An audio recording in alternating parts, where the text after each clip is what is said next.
Hi, this is the video for Monday, March 29th. I'm going to be presenting in this video, presenting a couple of arguments, and then the rest of the week will be much shorter, the videos, because tomorrow we're going to move into Socratic Seminar, and then Wednesday will be a time to write. So today it's just me presenting some arguments to try to help build out for you what a logical argument looks like, and then specifically today, how to integrate quotes into your writing. So the BGD today is about quote integration. So let's take a look. First, the icebreaker is also going to be the BGD question. What is a scene that you find especially significant? So think about that. It'll come back in the form of the BGD, where I'll ask you to have a quote as well. Today, we are looking at the scene question. Tomorrow, the Socratic Seminar question is, are human beings naturally good or naturally evil? How does the concept of power fit into the struggle? Use direct quotes when you speak in seminar, whenever possible anyway, sometimes it's not. I'm going to present arguments today. I'm never going to answer this question. Instead, I'm going to use the text to deepen my thinking about power, and it will bring me to the question of evil. The way I see it, they're linked, the ideas of naturally good, naturally evil, and power in this book. And then Wednesday, the question will be this. The time to write is, how does a character in a novel struggle to free himself from the power of others or seek to gain power over others? So you already know that that's the world where you're going to be headed, and you can use this and Tuesday's question to frame your thinking today as I talk about some arguments that I have in the same world. Today, I will be looking at this concept, write about, or in my case, talk about a novel where you describe an illuminating episode or moment and explain how it functions as a casement, a window that opens onto the meaning of the work as a whole. I will explore two casements today, both the killing of the sow and then Simon's encounter with Lord of the Flies. And this is the skill I'm practicing. It's funny, that AP prompt I just read to you is a rewording of this standard from their curriculum, 3E, explain a significant event or set of related events in a plot. So if I'm going to do 3E well, one of the methods to do so is to take the event and apply it against each of the big ideas in AP literature: character, setting, structure, narration, word choice, and comparisons. So you think of the event, and then you look at it and how it impacts character development, how it's informed by setting, how it's revealed by structure, how it's revealed in narration, etc. So I'm going to do that, and I'm then going to explore the main idea, asking myself, is it resolving or developing conflict? Those two sets of steps to understand this standard. Apply them to the big ideas, and then think about resolution or development of conflict. The first scene I'll look at is the killing of the sow. I'm going to argue that this is actually, it's posed in the language of sex. So it's about power, but it's also about sexual intercourse, which I'm getting from page 206. It's actually framed there for us. This is not my original argument. The critic who writes about this book at the back of the book says the killing of the sow is accomplished in terms of sex. I'm bringing that in because this is the first female on the island, and it's intentional by Golding to pay intentional, to pay attention to the way that power is revealed. Power is never just about power. It's always about something else. And in this case, the killing of the sow is not just about the killing of the sow. It's about power, and it's about sex too. I'm going to look at it through the realm of setting, character, narration, word choice, and comparisons.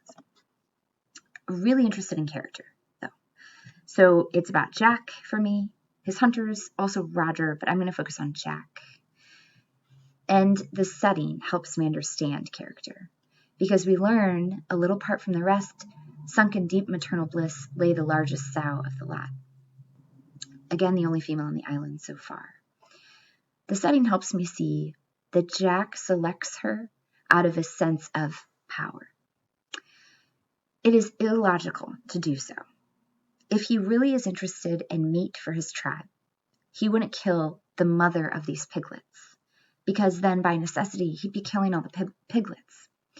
If he was very interested in survival and in meat, he would let those baby piglets suckle and grow and become sows or pigs that he could later hunt. So in terms of sustainability, he should avoid killing the mother sow and choose another pig. But he doesn't think about sustainability, and he's not even thinking about survival. Jack's decision is focused on overpowering the biggest challenge he can, not on securing the most food for his tribe. The narration of the scene on page 135 is framed through the language of sex and actually through the language of rape. Of course, the boys are not aware of this, and they couldn't be. The narrator has to point it out for us. The narrator is dispassionate, does not enter the conscience of the boys as the narrator sometimes does. They simply paint the scene for what it is, a brutal overpowering of a creature for the sake of power itself.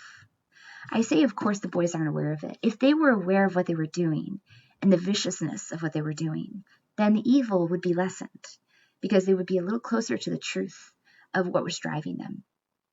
But they're not. They think about it as a game. The diction for it is terrifying, though, and the initiation for these 12-year-old boys into the world of sex is a scene of violence and terror. First, violence.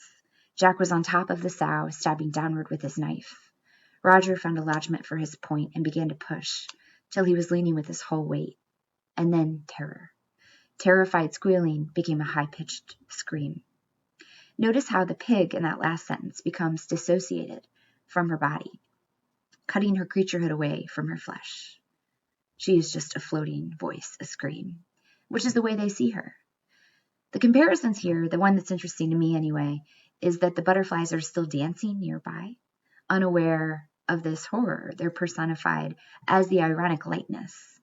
You could even say the boys at the end of the scene have that ironic lightness. Jack looks at his hands that are covered in blood and starts to giggle.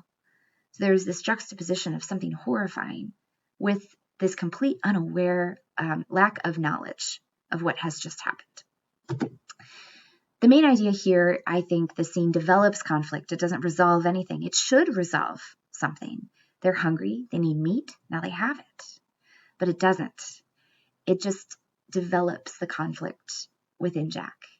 As Jack discovers the power he has, it both delights him and destroys others. Namely, it destroys the sow. Troublingly, as the sow collapsed under them, this is the quote, they were heavy and fulfilled upon her.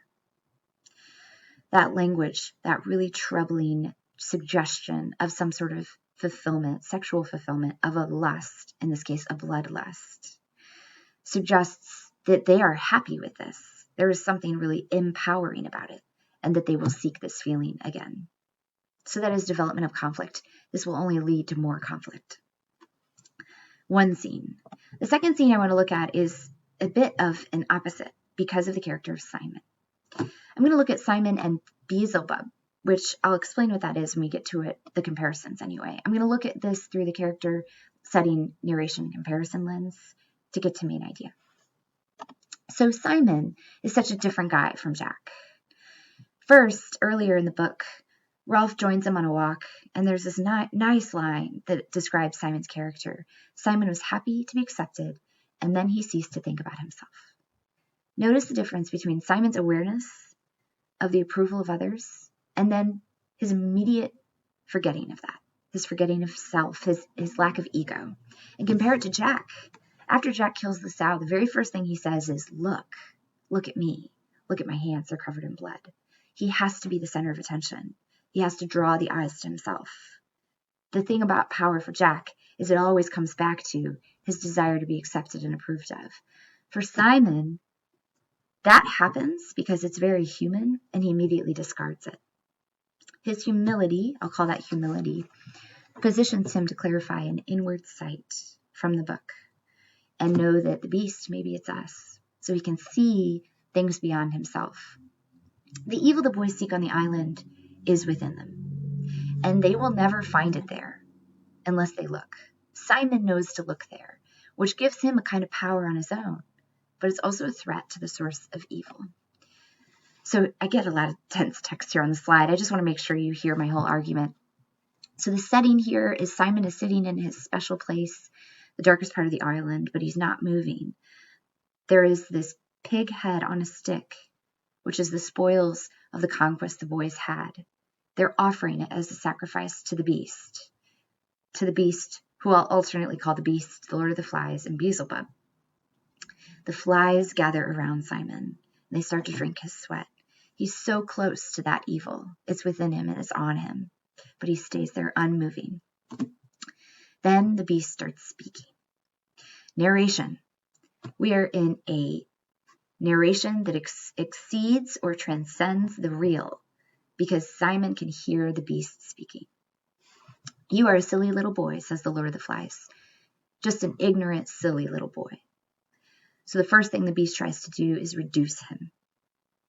He tries to lure Simon away from his humility by tempting him with these other things. If you don't go back to them, they'll think you're batty. And you want them to like you. You don't want them to think you're crazy, do you? It's not going to work because Simon, as we just saw, is able to forget about himself. So he stays there facing evil. Then the Lord of the Flies is able to speak the truth. You knew, didn't you?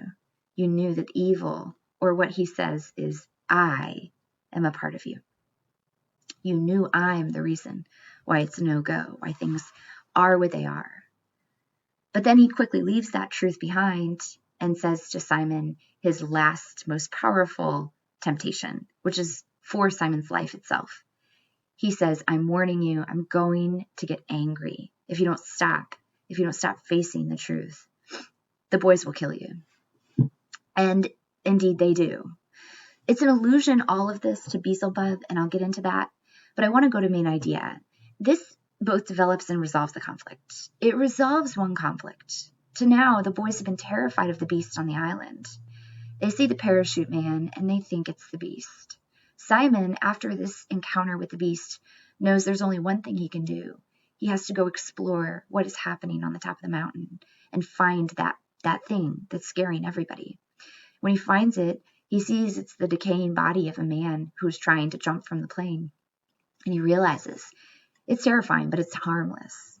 So he runs to tell the boys, I've resolved the conflict. There is no beast. But of course, it develops conflict also, this scene, because it shows the growing power of evil on the island in the boys. And we know that because Simon is killed. Beezelbub is an intentional reference in the book. Or wouldn't it be called Lord of the Flies? The Hebrew words Beelzebub literally translate to Lord of the Flies. Beelzebub was worshipped back in BC by the Philistines living in Canaan. He became a demon in a lot of traditions. At 2 points in the Christian tradition in the New Testament, crowds accuse Jesus Christ of driving out demons by the power of Beelzebub. And John Milton takes up that Christian tradition with his poem Paradise Lost. So here are the last famous lines that we read. The devil says to Beelzebub as they're in hell and they look around and realize they have been cast out of heaven. He says, better to reign in hell than serve in heaven.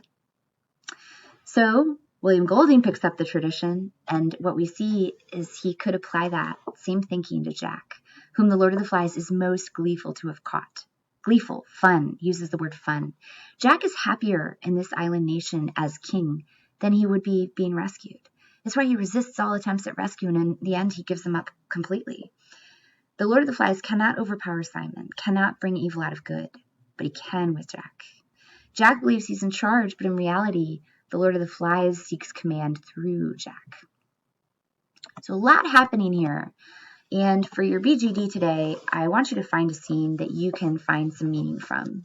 I've got my 2 I've argued for. Answer the prompt with 3 sentences. Make sure at least one sentence integrates quotes, and try really hard to integrate the quote into your own writing. For models, check out my gray slides. I make sure my quotes are always integrated. In short, you never want the quote to sit by itself without your words around it.